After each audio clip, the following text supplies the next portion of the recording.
Alberto headed home, absently nibbling on the cake as he considered the arguments he would present to the judge. He tried to imagine what Juan might say. The branch did extend over the fence, and Juan had so little that any food would be welcome. Still, it's my tree, Alberto said firmly to a passing dog. The next morning, Alberto returned to the mayor and presented what he imagined to be Juan's side of the case. He will say the apples fell onto his property, and that makes them his, Alberto stated. But if a dog wandered into his yard, the dog would not become his. He was very proud of this argument. The mayor frowned. Why, then, did Juan give you the apple cake? Why? To rub my nose in his theft, Alberto declared. Perhaps, the mayor said, yet Juan can ill afford to give food away.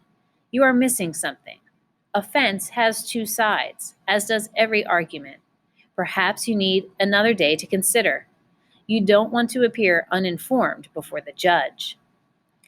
Alberto returned home and stared out at the tree and the fence. He thought of his own argument. The tree was his, therefore its fruit was his. He thought of Juan's probable argument that the apples had fallen into his yard and therefore belonged to him. But why did Juan give him the cake?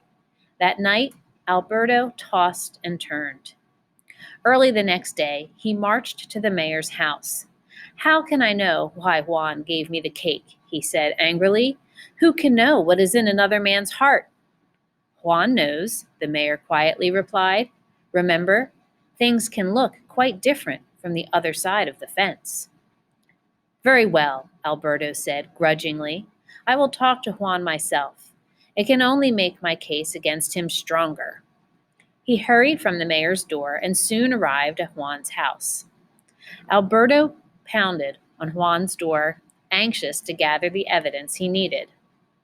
Juan smiled when he opened the door. Did you like the cake? He asked. Alberto opened his mouth, but before he could get out a word, Juan continued. I had to thank you, he said. My family so enjoyed the branch of your tree that comes over the fence.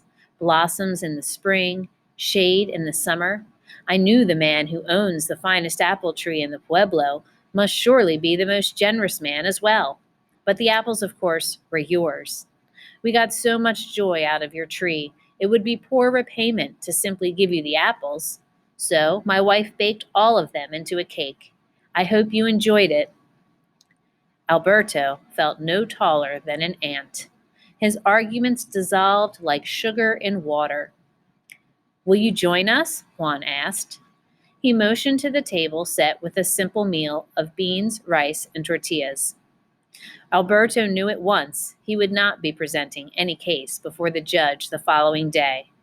With pleasure, he said, if you will allow me to add something to the meal. He hurried home, gathered a basket of his finest apples, and carried them to the other side of the fence.